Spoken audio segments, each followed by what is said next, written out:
Hello, everyone. Welcome to our session on leveraging in-house banking to enhance payments and receipt processing in SAP.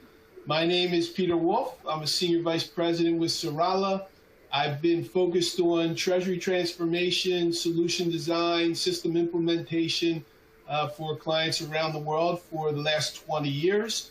I'm focused on really the full breadth of the treasury solution, debt, investment, derivatives, cash, and with a special emphasis on in-house banking. So today's topic is near and dear to my heart. I'm joined today by Jatin Thacker. Jatin, if you can introduce yourself. Sure, thanks, Peter. Welcome, everyone. My name is Jatin Thacker. I'm a senior manager based out of San Antonio office. I have been doing treasury and finance transformation from last 15 years now, mainly focusing on SAP. My areas of expertise are in cash management, in-house banking, treasury risk management, and payment optimization. Thank you. Great. So to ensure we get the most out of this time, we're going to jump right into the content. And today we want to start off by giving you an overview of the concepts of in-house banking and in-house cash. Now, I know a lot of you have been on previous webinars with us or are familiar with these concepts, but I know we also have a lot of new members or new people participating today in the audience, and so we want to make sure that we cover the topics and give a good foundation.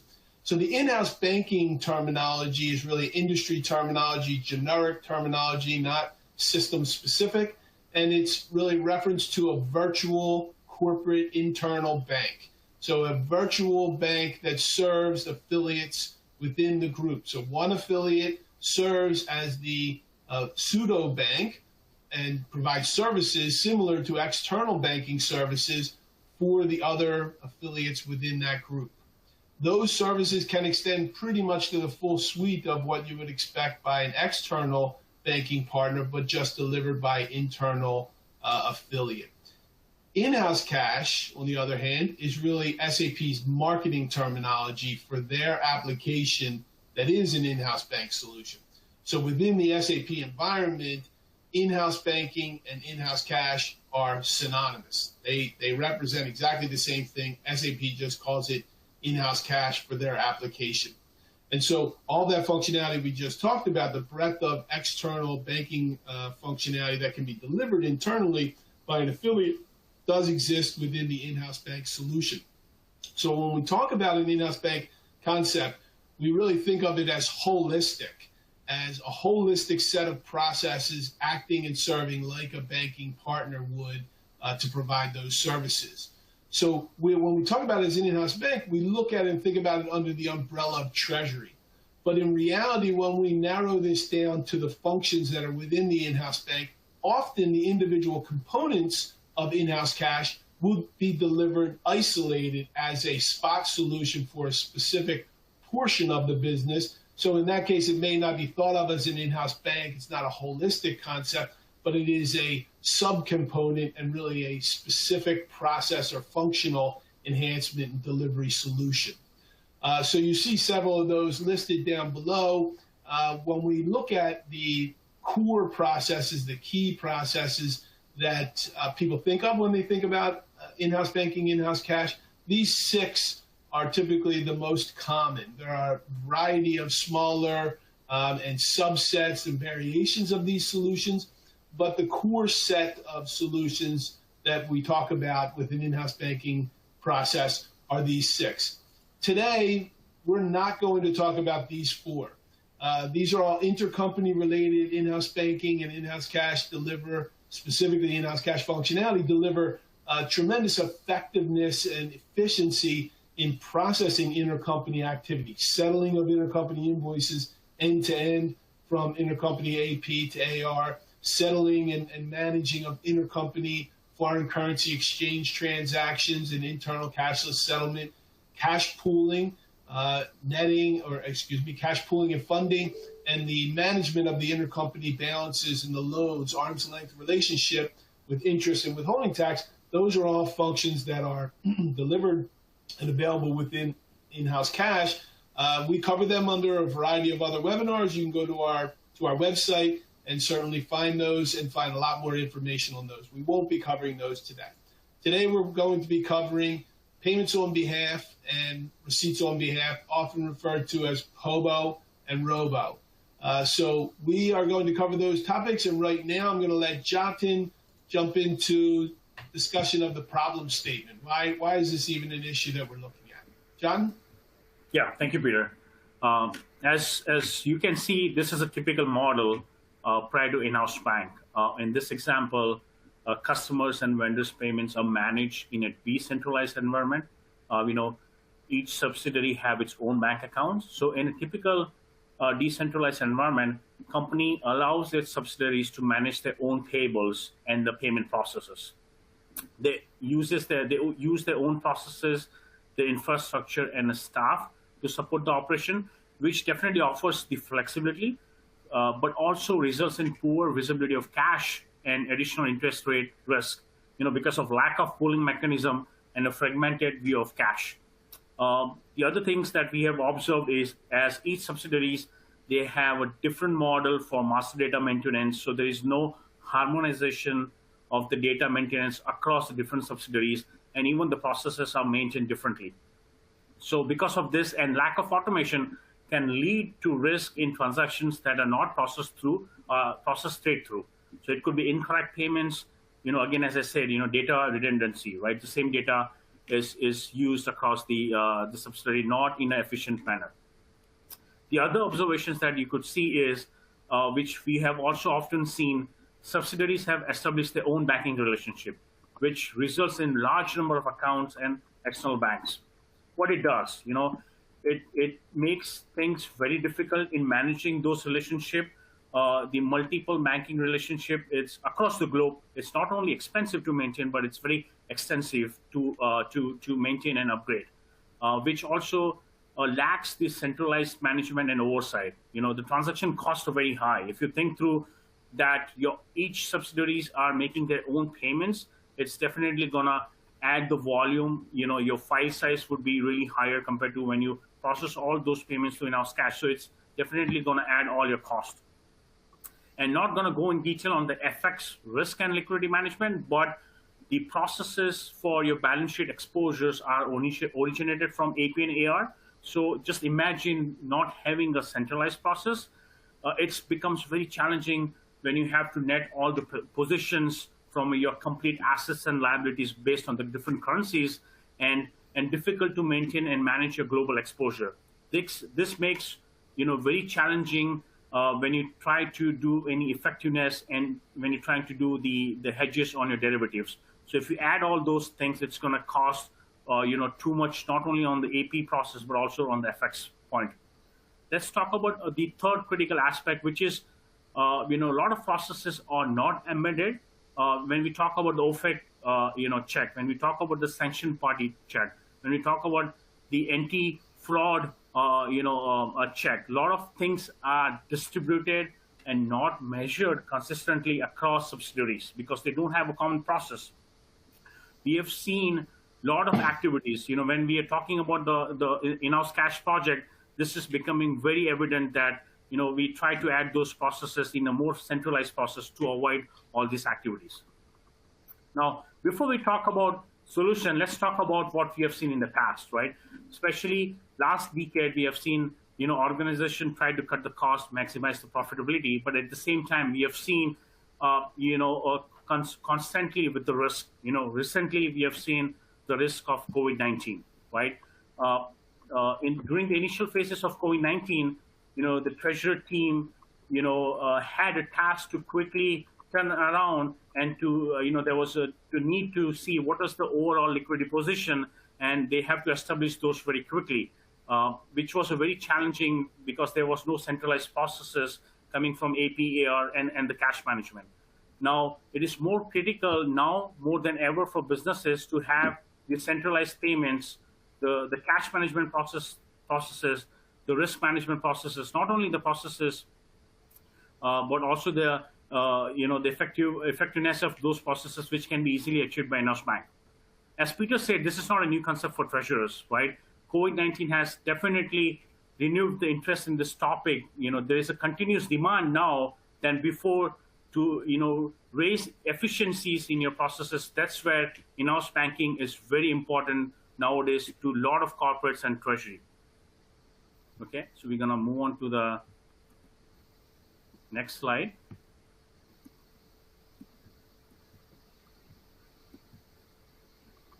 Okay, so before we go into the solution, let's quickly summarize a quick, critical design consideration. I'm not going to go too much in detail, but what are the things? Very critical things: legal and tax.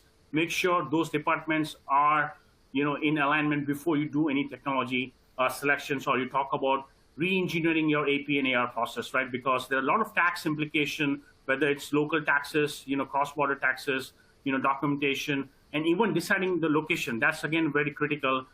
As you can see in this slide, this is three model, banking area. We're not saying that this is the optimized model, because the same model cannot fit across different corporates. It all depends on, how many regions, what are the functions of AP and AR, across the different, corporates and offices that they have. And also depending on the regulatory restriction, tax consideration, and cash settlement, this model could change. You could have 2 in-house bank area, you could have 4 or 5, or n numbers of the banking area that would be required to meet your requirements. Okay, we're gonna talk about the payment on behalf of the increasing international standardization of payment formats. They have definitely helped and given the the path towards rationalizing, streamlining your accounts payable and accounts receivable processes. Peter is going to talk about the robo process in the next few slides. But when you talk about the SAP compliances, the XML, a lot of opportunities have been introduced through that. Even from the NACHA, they have introduced a lot of benefits to the Treasury where corporates can really leverage the payment on behalf of model. What it helps, it enables the organization to centralize, consolidate, and rationalize its bank accounts. If you remember the previous slide, each subsidiary has its own bank accounts, and you have different kinds of banking relationship. But if you can see in this slide, your header or your Treasury Center would manage all your banking relationship, and all the transaction will still continue to remain the same. There is no change in your procurement process. There is no change in your payment execution or invoicing process. It's only the final settlement of your cash would be now integrated to in-house cash instead of those payments going directly from the subsidiary bank account. So a lot of benefits over there. The great feature of SAP, when you're trying to do the RFE or when you're trying to try to compare SAP versus different technology, I think so the great thing about SAP is the integration. Your AP, your OTC, P2P, your any other subledger integration that we're talking about, it's part of the architecture. So there's no need to build any additional interfaces. A lot of opportunities over there. But at the same time, when we talk about in-house banking payment on behalf of, there would be situations where different kinds of payments, when we talk about those payments such as tax payments, payroll payments, a lot of restrictions would be in different countries. So you have to ensure that you don't only focus only on in-house banking with the fully restricted or partially restricted. You have a path or a solution which could, at the same time, can continue to enable those payments from the subsidiary bank account. So you will see you still need to maintain those bank accounts at the subsidiary to enable those payments. So I talked about rationalization of bank accounts. Other great functionality which is you could leverage is the reduction of cross-currency payments, right? So just imagine where you have a foreign currency payments you're initiating from your local subsidiary, so you have to do a wire transfer and your charges are high. But when you have an in-house cash model, it can route through the right company code or a header which can treat those payments as a local payment. So company can save a lot of transaction cost, fees, and also have a great centralized process which is very efficient and easy to maintain. Okay, we're gonna go on to the next slide. This is the supply chain financing process. This is more of an extension of payment on behalf of. So let's quickly go on what is supply chain financing, right? So under supply chain finance, company sends its approved payables list to its bank, specifying the dates on which invoice payments are to be made. The bank makes these payments on behalf of your company, so it's more of a direct debit transactions that you have to initiate with the banks. We have seen mainly Citibank, but there are other banks which have a robust solution to support supply chain financing. But what they basically do is, in addition to this basic payable function, they also contact the company suppliers with an early offer of a payment. So it's all win-win situation for your suppliers, for your company, and also for the banks, right? Now let's talk about the solution. When we talk about the supply chain financing, when customers, when they don't have enough cash, companies can still leverage the FI payment order functionality, where payments can be executed from the header, while those payments can be routed to external banks. Definitely those functions can be leveraged with the standard FI. But the main challenge and the critical issue comes in when your supply chain financing bank sends you the financing statement, right? There is no standard solution in FI, and that's where companies struggle. They come up with this innovative, custom solution. When I say innovative custom solution, it's very difficult to maintain, right? When they don't have the custom solution, they have to manually reconcile and clear your AP and AR subledger, especially on the AP side, because this is more on the supply chain financing. So what it does, when you don't have a systematic solution, it unnecessarily creates additional process. And we all know when we bring any new process, it's a headache, right? So now you have to do reconciliation of those invoices. And also it's very difficult to upgrade your future process because this is not built on a standard or, this is more of a manual or a very custom solution. Now, when we try to bring this processes into in-house cash, in-house cash or in-house bank in SAP can play a great role in this because we're going to be leveraging a standard functionality of the EBS integration based on the source string. We don't have to create any customization. And the great thing about this process of in-house cash is it doesn't matter whether your bank is sending you the empty messages, whether they're sending you the empty messages, or they're sending you a BI2. Everything can be leveraged based on the standard functionality integration of source string with in-house cash. And based on those source string, you can easily identify all the invoices, not only the invoices, but also you can identify the right subsidiaries that you need to clear your subledgers to have a right, end-to-end integration and reconciliation. Okay, we're gonna move on to the next slides. I think so. Peter is gonna talk about on other great features that we're gonna cover today. Great, thank you. So when John was talking about the POBO process, you can see really structurally a very similar model for POBO and ROBO. Why is that? Well, essentially what we're talking about doing is taking processes that are dispersed throughout your organization, decentralized, where individual processing operational units open their own bank accounts, execute on their own behalf for payments or for receipts, and taking all those and consolidating them into a centralized set of accounts. That centralized set of accounts may be spread throughout the world, but they're a centralized set of accounts owned by a core entity or set of entities. Again, these affiliated internal banking entities that serve as a banking partner.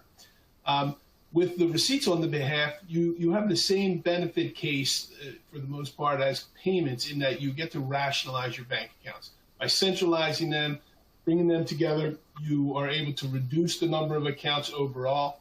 You get to reduce your exposures to foreign currencies by consolidating those foreign currencies, having fewer individual entity companies, operating companies owning foreign currency accounts where there's inefficiency in buying that foreign currency and utilizing that foreign currency and managing the exposure to that currency.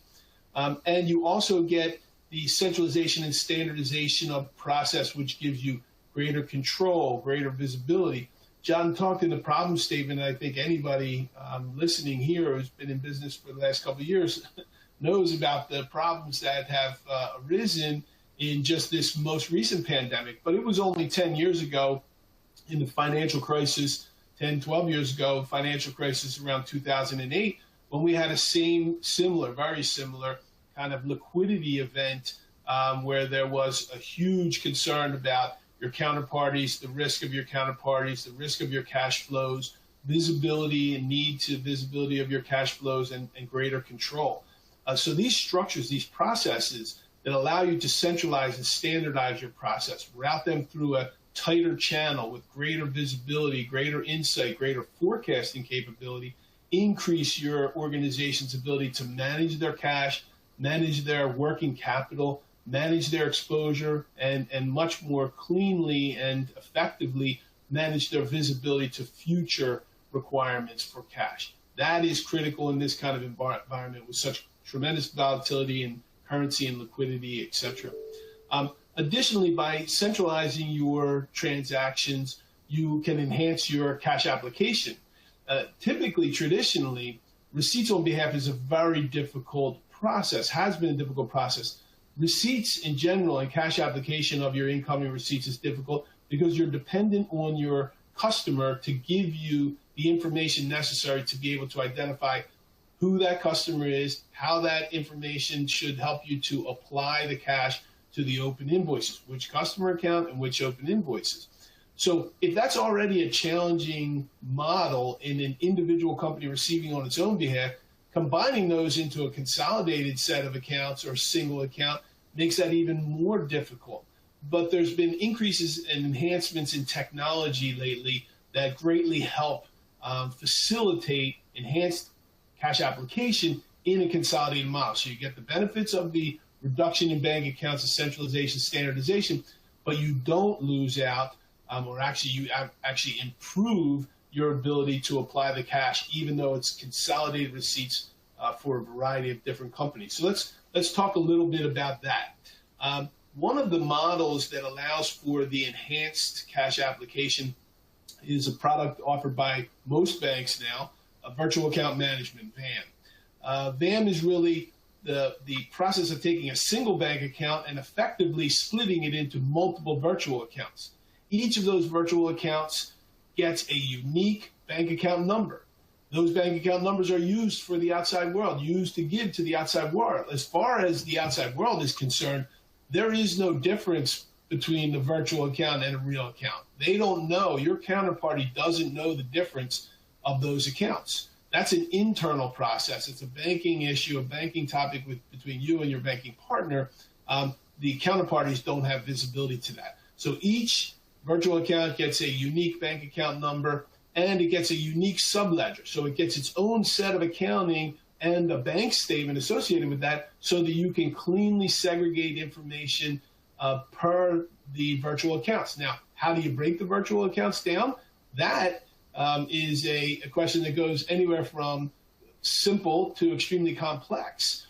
The models that are available are really extremely varied, and the reasons or the functions or the methods by which you would slice and dice your actual accounts into virtual accounts can be driven by a lot of different drivers. So what in the bottom here, we have some examples. You see on the far left, a physical bank account being broken down by functional drivers. So you have your miscellaneous account, a virtual account for accounts payable, a virtual account for accounts receivable. Each of those, instead of having a separate bank account, has this individual virtual account, which allows them to segregate their activity, to have visibility to their activity separately, to reconcile it separately, but to ultimately have it in a single account. Now, the virtual account structures typically are substantially less expensive. They don't charge you the same as they do for a full bank account to have these virtual accounts. So there's a cost savings there. In the middle model, you can see a model and design where the physical account is broken down by affiliate, not by function. Affiliate number one gets a virtual account, and they do all the account activity, all the processing they want out of that. Inbound, outbound, doesn't matter. Subsidiary 2 gets a separate account, subsidiary 3 gets a separate account. And then the model on the far right is a much more complex model where it's a combination of the two, where you split by affiliate, but then also by function. So again, the spectrum of solutions available within the VAM environment, the VAM model, is extremely varied and really depends on the things that your drivers with your organization. Now, when we look at this in the context of receipts on behalf management, the VAM solution can be used to enhance ROBO, receipts on behalf processing. Specifically, this model allows you to segregate in that consolidated account, segregate the receipts based on each affiliate. So what we talked about before, if each affiliate was receiving their funds into their own account, they at least know it's applicable to that company code. But if they're consolidated into a single account, you don't know which legal entity to apply those funds to. By having the virtual accounts, you essentially have the customer give you the information necessary to appropriately allocate those funds to the individual legal entity through the in-house bank. So here we see on the left-hand structure, we have each subsidiary has a receipts on behalf account, but that receipts on behalf account is specific to them with a unique account number. So when the customers send the payment in, they send it to the specific account. As far as they know, they're sending it to the unique account of that company. It's going into the virtual account, but that tag of the virtual account number is giving us the ability to appropriately apply those funds to the in-house bank. Now, this model can be, again, created more comprehensively, more granular, much more detailed to allow for greater cash application automation. Specifically, you see on the model on the right, not only does each subsidiary have one AR account, but they can break those accounts down further to have individual virtual accounts for individual customers. Now, this wouldn't make sense for setting it up typically for all of your customers, but you may have a set of customers that have a lot of volume of activity and they're difficult in the way that they deliver their information.